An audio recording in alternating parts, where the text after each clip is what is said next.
Hey guys, this is Kirop speaking, and in today's Little Dev Update we are going to take a look at the Light Campaign v4.1 version of the game that is currently still being heavily worked on. And we are not quite done yet. I know it is late September, you could say. Yes, it's pretty late September. And we're not quite done yet, as pretty much, should I say it, as pretty much always a little late. But not that late. All the main features are in, but they still need to be polished up. And yes, or then a few smaller ones need to be implemented. But overall, things are looking quite good, as I'm going to show you in today's Little Dev Update. And where do we start? I think we're going to start with some sandboxy stuff. And of course, before that, you want to hear me say when it's coming out. And I can't tell you, because I don't know. But we are weeks away and not months away. So that, I think, is good to know for the open beta.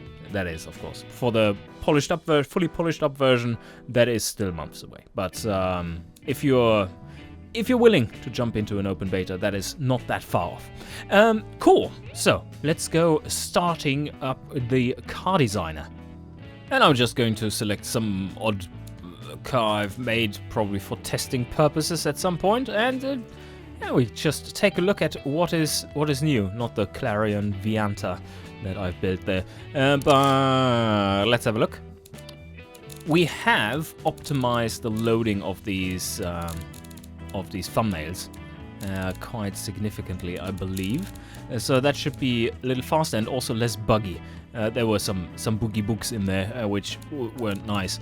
But yes, that's neither here nor there. Let's take a look. Oh, this car body seems to have something sticking out of it. Some chassis stuff still not quite working right. Well, that is currently being worked on, so it's no surprise. But I think I'm going to be able to show you something anyway. Oh well, I loaded in the other body because this one is not quite as messy. And still not quite showing the inside of it. But doesn't matter. Doesn't matter for what I'm going to show you. And that is a little teaser of what was promised as part of this next update, which so far I haven't had the chance of showing you yet. And that is, lights are working, and, well, not fully just yet, but this is just a little teaser. Look at these. Look at these. Yes, you're blind now, I know, but you can see the progression in that a little bit, which is completely material made, so it will work with everything, basically, and it's not supposed to blink like this for the headlights, of course, but this is just a test to see the various stages of illumination for that material. And as you can see, this can have quite cool looks to it. And that will of course work for all kinds of lights, and you will be able to define what those lights actually do as well. If you define it as a blinker, then it would do like this blinking stuff. If you define it, or maybe even there could be several different kinds of patterns for it, but I'm not sure if that is going to be a thing or not. But you will be able to define things the way they are, and that will transport over to BeamNG as well. They are not casting a light cone, unfortunately, but for photo shoots that will suffice, I would think. It will make things look a lot more dynamic. So brake lights and stuff you can customize. Oh, look at that! There's something here, and here you can see that brake lights and blinkers aren't quite activated or working yet. But they are being worked on, and good progress is being made. And this looked quite fancy, I think. Well, not the textureless stuff that is missing shit up here, but that is also just because it's a messed up version I'm playing, or these are not quite done yet. One more sandboxy thing I do want to show you is the Pimping of Engines, and I've already shown you a little bit in the last episode of the Little Dev Updates, but since then selections have been beefed up a little. Not that they have their correct names just yet, but there are more options now. And no, we don't need you. Thank you. For you can color block and some more detail options for rocker cover, and we can select still beautifully named designs. And I don't know why. Oh, okay, it had to load in the correct texture there. But yes, so let's take this one, and now let's see what we can do. So how about we make a Black Mamba kind of style version of this.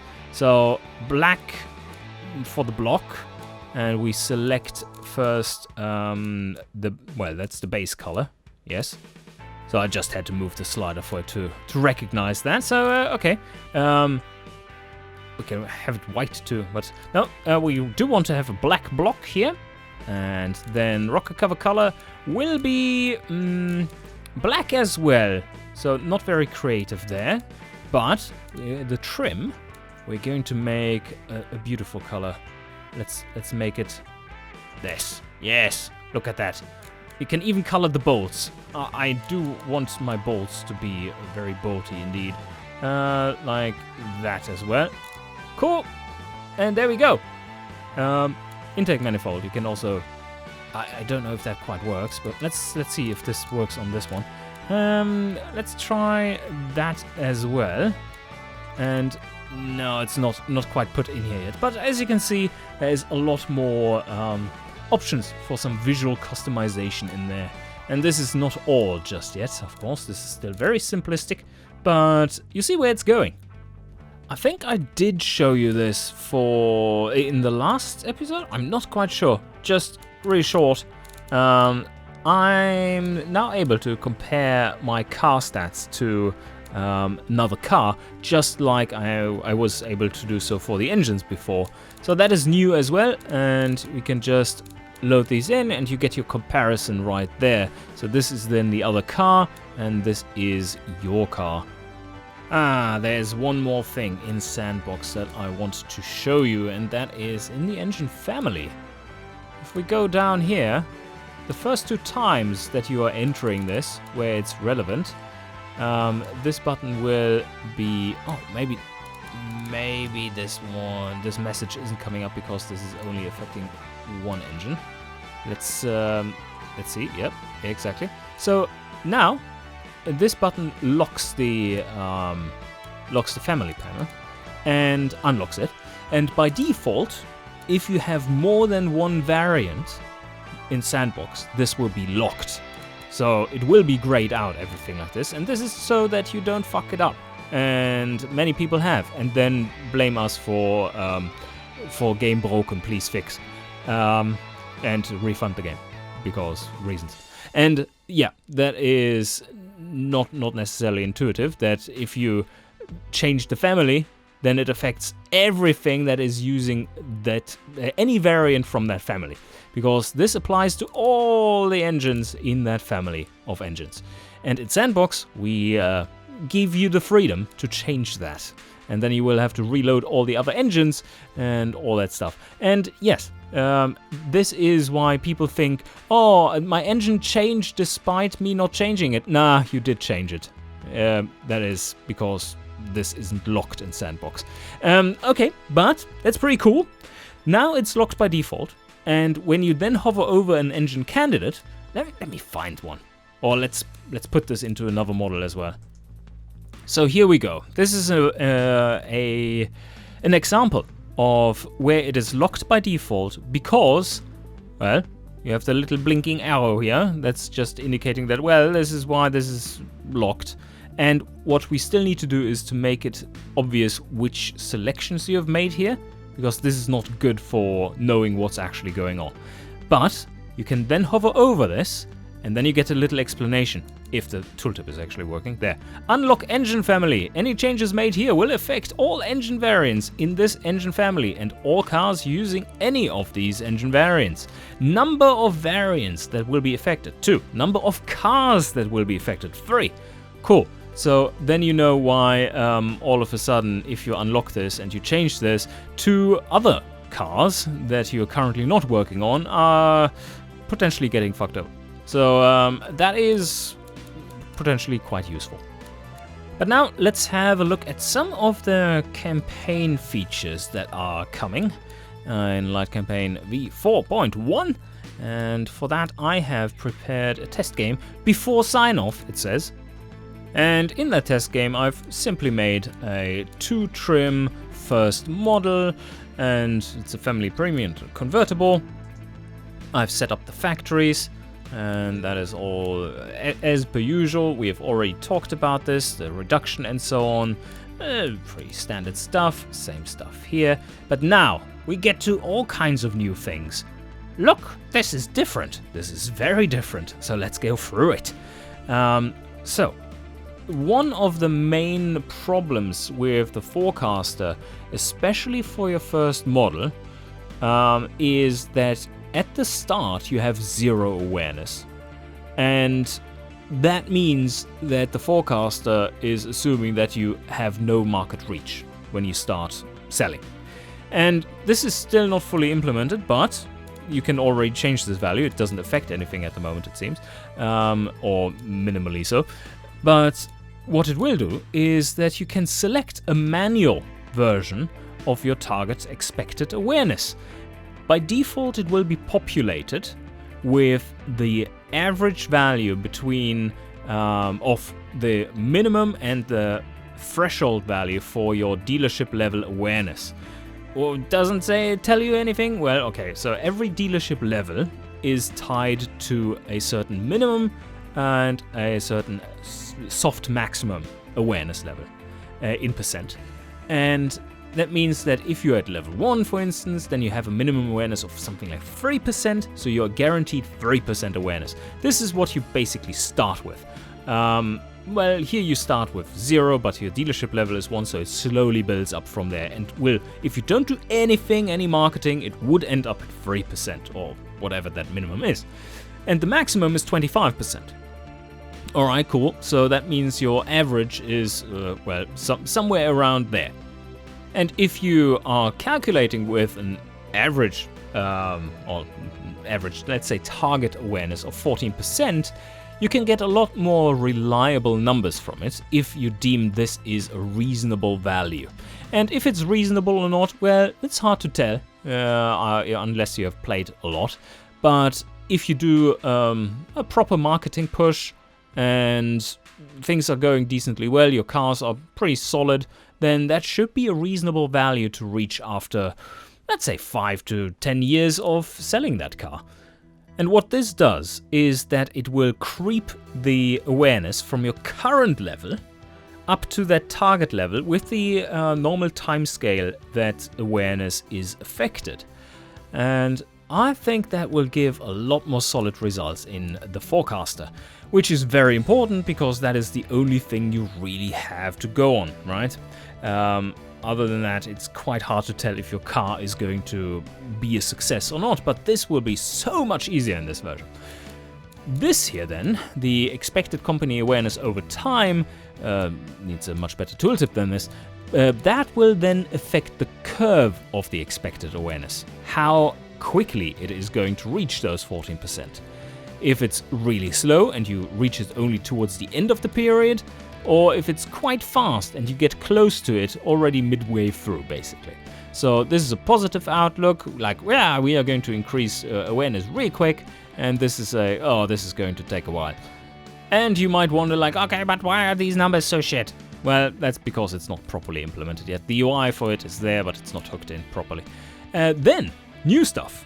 Oh yes, there is some more nuance to this now as well, which is great because it was kinda stupid before. And that is that the narrower your shift range, the cheaper the labor you get. That is for the same quality, of course.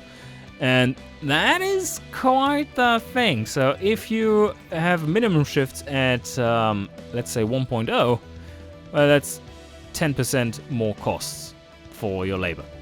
Because you can vary between that, and you have the leeway of, let's produce a little less this month. You have that covered. You have personnel for that on call, basically, or the others that are can be told off to just stay at home. Yeah, You go stay at home now, that's in your contract. Where that makes the contract slightly less efficient, so it ups the labor cost. And if you want to, let's take a look at the default setting in the, what is it? 2.7 I believe is the default.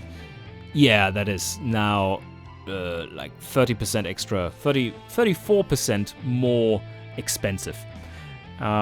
And not recommended. This incentivizes you to do some proper calculated and more narrow range of shifts. But also we are going to implement that you have to pay for car storage, unless you are below a certain threshold value where it's really cheap. And then it escalates from there. So you can't just bank up like crazy amounts of cars, that's not really a thing either. Also, not yet implemented, but that is coming. And I think this is going to play quite well because it makes things so much more predictable. And you can really count on that with this being better at awareness, you get better sales numbers, predictions. As I said, not here yet, but better sales number predictions. And with this system being super more stable, you're also already looking at this like, oh, what is going on there? There's something new there. Yes. Okay. More stable, better at forecasting, and easier to follow.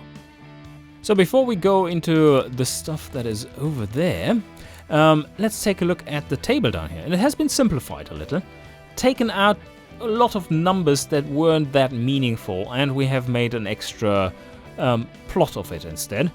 And here you see that, well, the forecaster says that your factories are always going to be working at minimum.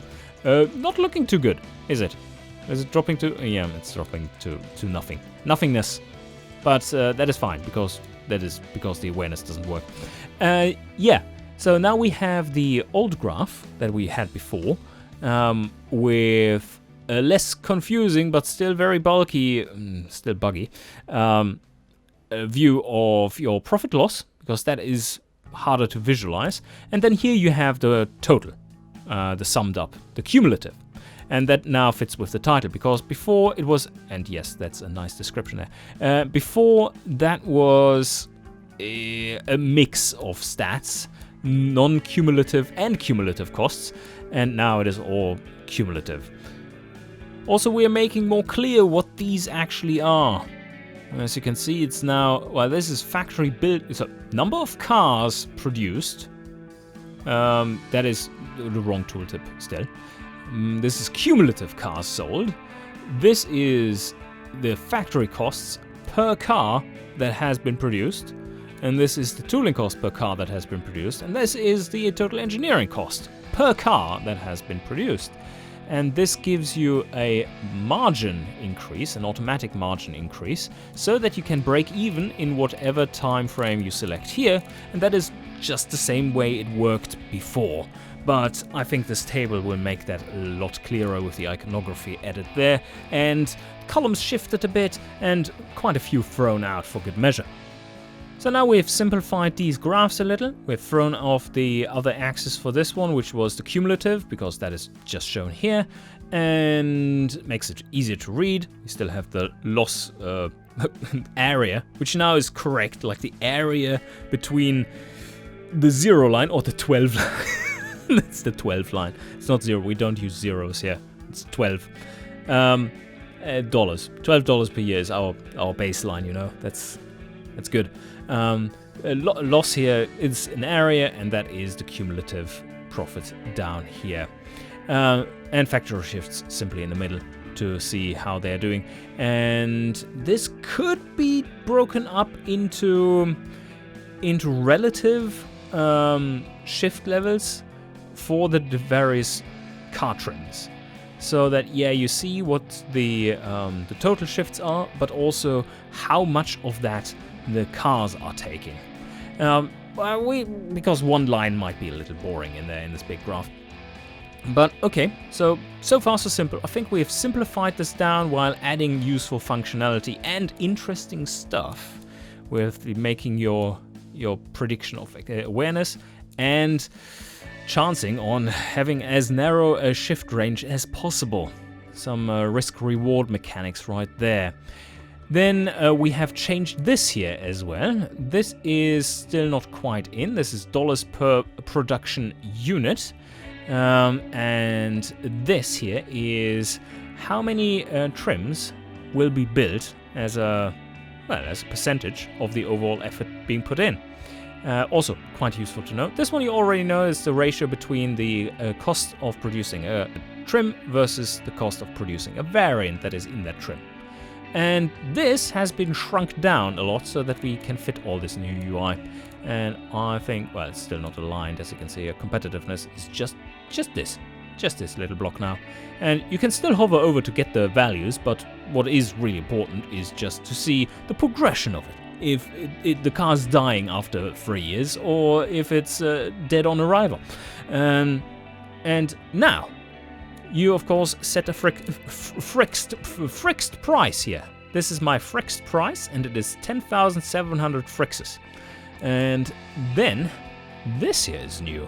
What is this? What is a deposit, Kerob? Kerob's deposits are... Please deposit your money to me. Yes. So, deposits are for pre-orders. That is quite fancy, and I want to show you. This is working, but it doesn't show until you click something else. So now I've clicked the same option again. It also needs to be fixed, but simple enough. So 10% deposit for pre-orders. How does that work? Well, I'm going to show you. And this is all looking fancy, apart from the forecaster being wrong because it doesn't see the awareness numbers. And we sign them off. I agree here. And now we are here. And oh yeah, by the way, the month tick has been hugely optimized. The calculations for the new sales model are insanely more complex than the ones we had in 4.0. But despite that, the calculation speed has sped up by like factor 5 or whatever it was, because now everything is in C++. All these calculations previously were done in Lua, I believe, and now they are all ported over to C++, super multi-threaded, like crazy multi-threaded, like infinite threads basically. Not infinite, but a reasonable massive size of threads, and it is super fast. So no more massive month tick wait times there. And so here we see it ticking in. And stop, what is that? Look at this, we are already selling cars and they have a competitiveness ratio, or rating. Yeah, that's pretty cool. As soon as you sign off your project, pre-orders are open. And if people are going to take the offer of a pre-order, have the car delivered in 15 years because your friggin' engineering times are way too long, then they will go for it. And depending on the deposit size and how prestigious your car is compared to the market average, and how good your brand reputation is, prestige is. So now this is also getting a bit more of a spotlight. More people are willing to pre-order your cars ahead of time. Put down the deposit, you're going to get that cash instantaneously, and then once they get their car, you are going to be paid the rest of it. So that's how it works. But that also means you have to pay taxes on what you're getting in. It's not much at the time, as you can see here. 24 cars, 15 cars of the convertible. Yeah, fine, I guess. And the closer you get to the actual release date of the car, the more desirable it becomes, of course. And on first month, it would be the maximum desirability it can have. So cars are going to be pre-ordered if your car and your company allows for it and the deposit size. And it will track when how much wait time there is. And this also works for when you're out of production. Like when you have to pause production, for instance, but you are going to continue to produce that car for whatever reason. I don't know why you would do that, but pre-orders would build in that time and show you as negative stock months, basically. And then they're going to be delivered when you reopen. but you are going to probably lose a few from month to month. We're not quite, this is not quite fleshed out how that will work, but this is already fully working. So I'm making money. You can see now the number rise, and we're getting closer and closer. Yeah, 49 cars there, looking good. 34. Ooh, starting to properly sell here. Look at that, and then first month with our 2-shift production, and we're going to deliver them all. Bam, and now we are fucked. So we did deliver them all, and then yeah, not much exactly. Didn't do any marketing, did we? No, we didn't. But yes, so all the pre-orders were delivered, and then it just crashed because interest was no bigger than before. Yeah, but overall this smoothens out the curve quite a bit and makes it easier to see even before the launch of the car how well it might be doing. We will get a bit of a feel for that. Also, what I actually haven't tried out just yet is you can go back into the forecaster and see your numbers there. So let's just have it run a year or so. And we could also do some marketing because I have 2 friggin' billion in the bank. This is a very drivable car, yes. And oof, that is expensive. Yeah, 100k for just level 1 marketing. Maybe I've mentioned it already, but these marketing values, their costs are dependent on how much the stat is desired by the various demographics. So a stat that is super common will cost you more than a stat that is very specific.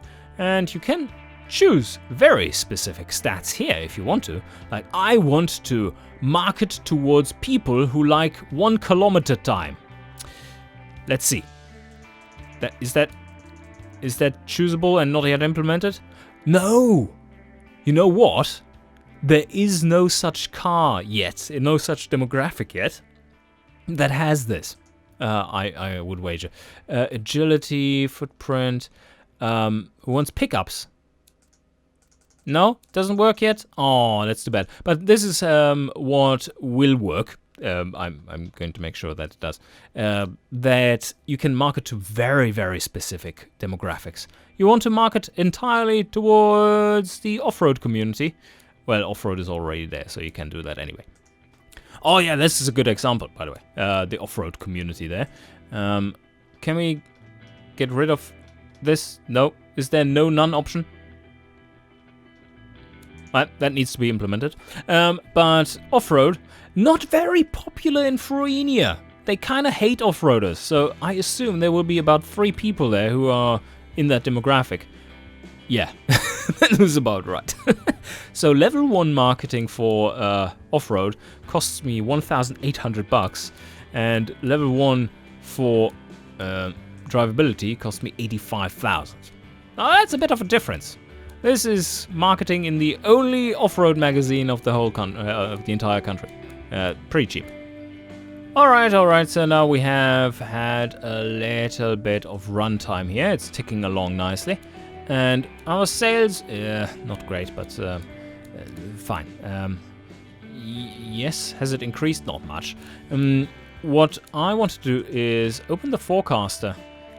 Oh, yes, okay, that's the first time I see it as well. It's still a little buggy, but what is going to be happening here is that you get the is and the forecast in one graph.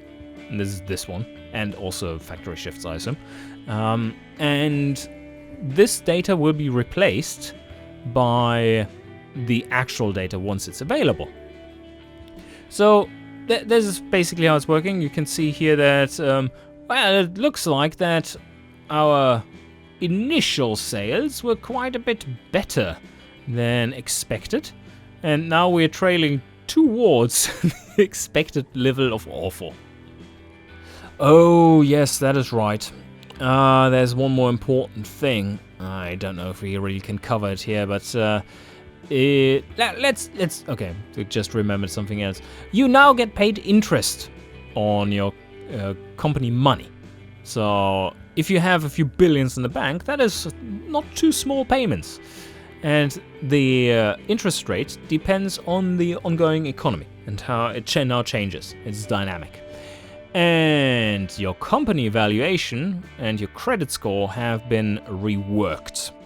Especially the credit score, and especially taking out loans. It's a lot smoother now, and this is way less volatile now.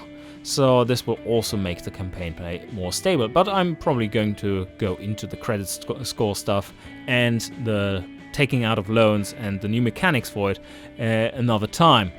So I think this is enough for now. I hope you enjoyed, and see you guys next time.